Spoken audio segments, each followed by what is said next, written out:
जय श्री कृष्ण। जय माँ दुर्गा।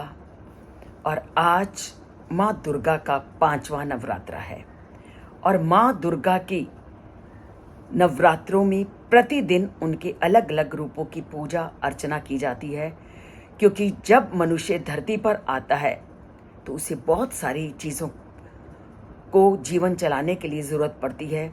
उसे बहुत सारी चीज़ों पर नियंत्रण करना पड़ता है और जीवन को सुचारू रूप से चलाने के लिए उसे ज्ञान की भी ज़रूरत होती है, उसे शक्ति की भी ज़रूरत होती है, उसे अन्य भी अनेक चीज़ों की ज़रूरत होती है।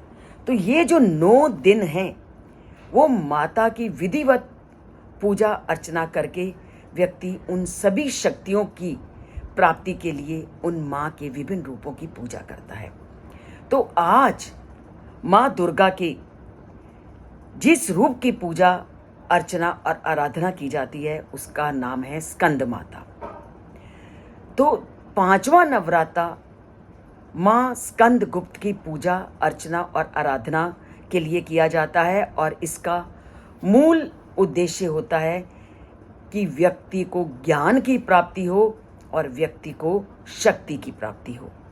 तो ज्ञान और शक्ति को प्राप्त करने के लिए व्यक्ति माँ के स्कंद रूप की पूजा अर्चना करता है। तो अब माँ के स्कंद रूप की पूजा ज्ञान और शक्ति के लिए क्यों की जाती है, कभी आपने सोचा? तो जानते हैं कि माँ ने जब शैलपुत्री के रूप में जन्म लिया और उन्होंने ब्रह्मचारिणी के रूप में जब तप किया और उसके बाद इनका विवाह हुआ शिवजी जी के साथ, और विवाह के पश्चात इनका पुत्र उत्पन्न हुआ स्कंद, और इस स्कंद का नाम कार्तिकी था और कार्तिकेय के बाद इनका नाम पड़ा स्कंद, क्योंकि स्कंद क्या थे? ज्ञान के और शक्ति के प्रतीक थे। क्योंकि स्कंद शब्द की अगर हम विवेचना करें तो स्कंद शब्द संस्कृत से निष्पन्न हुआ है और इसका अर्थ है गति, चलना। इसका मतलब है जो सबसे आगे गतिशील है और सबसे आगे व्यक्ति को चलना सिखाता है।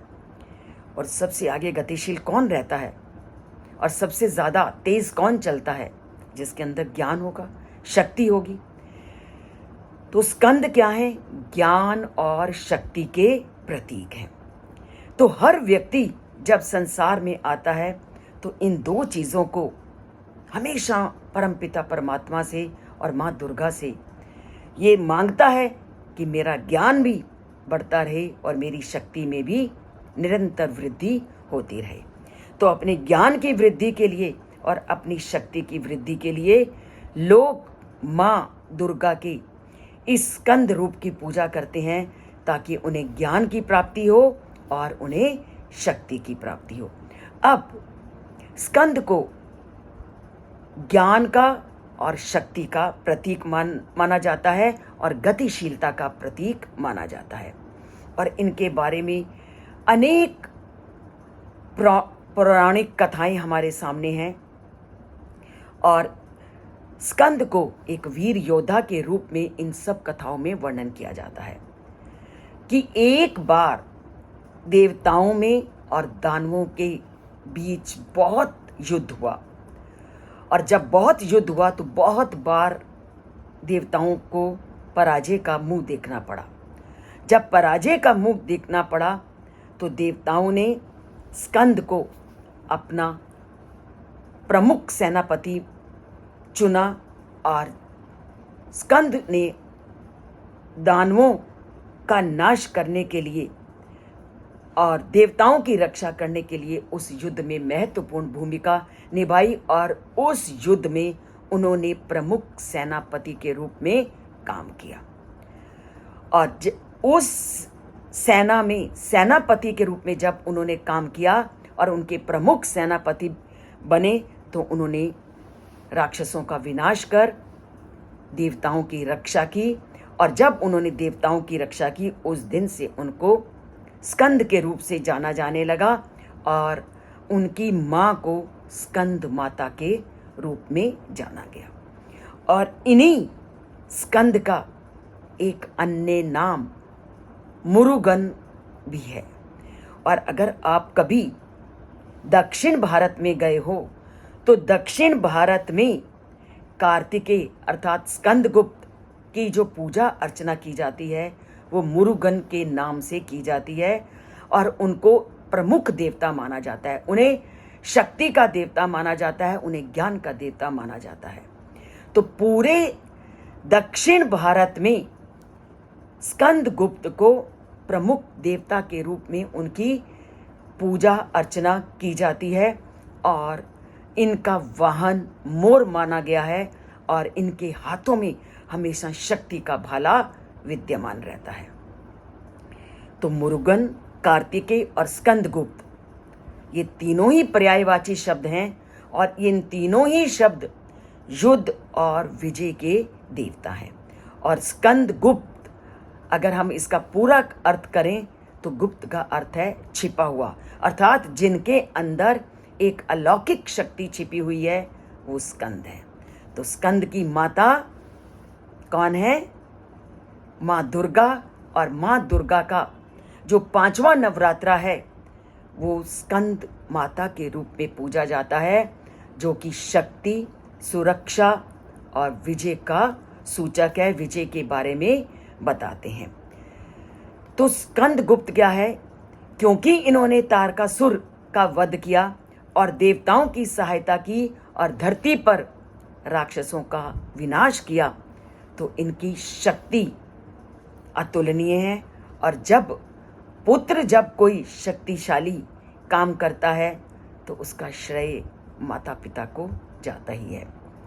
कहते हैं ना, ये उसका पुत्र था जिसने ये काम किया।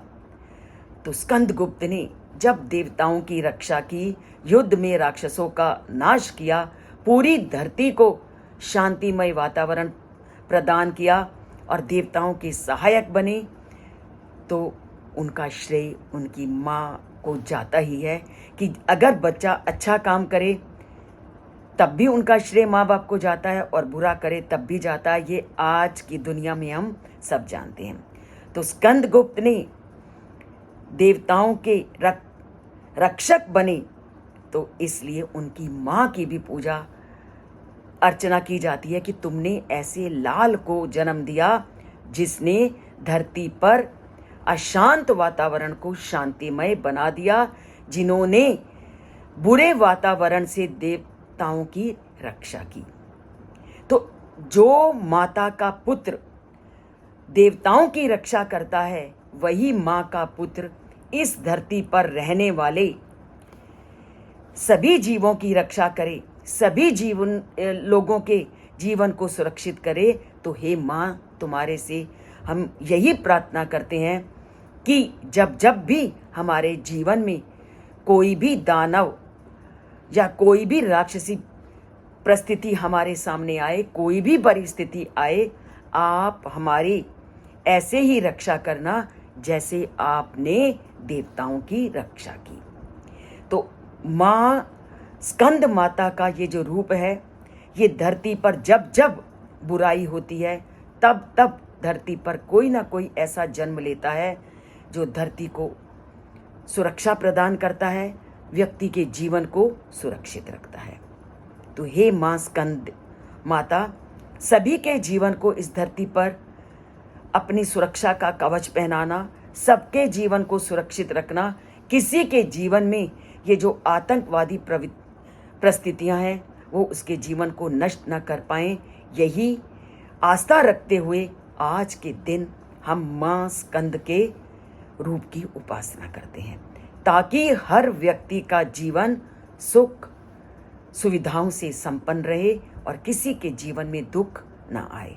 हे माँ, धरती पर हमेशा सुखमय वातावरण की सृष्टि करना, धरती में सबके जीवन को आप सुखों से परिपूर्ण करना और सबके जीवन में शांति प्रदान करना, यही हमारा आज की पूजा का महात्म्य है। तो जुड़ते हैं इस चैनल से अगर अभी तक नहीं जुड़े, क्योंकि धरती पर सुख को सभी चाहते हैं, आप भी मैं भी। तो उस धरती पे सुख देने वाली माता के बारे में अपनी भक्ति को प्रकट करने के लिए, अपनी श्रद्धा को प्रकट करने के लिए अगर आप अभी तक इस चैनल से नहीं जुड़े तो चैनल को सब्सक्राइब करके इस चैनल से जुड़ते हैं और लाइक का बटन दबा करके जय माँ स्कंद माता, जय श्री कृष्ण लिख करके उस माँ के आगे अपने भावों को व्यक्त करते हैं। ये चैनल किसी भी तरह से धार्मिक आस्था से नहीं जुड़ा हुआ, ये केवल शास्त्रों में जो ज्ञानपूर्ण तथ्य हमारे सामने व्यक्त किए गए हैं उन्हीं का वर्णन करता है और उस ज्ञानपूर्ण तथ्यों को लोगों तक पहुंचाने का प्रयत्न करता है।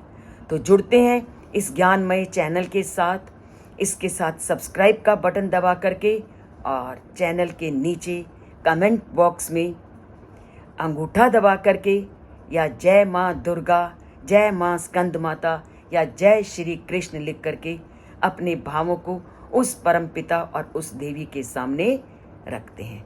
तो नमस्तस्यै नमस्तस्यै नमस्तस्यै स्कंद मातरे।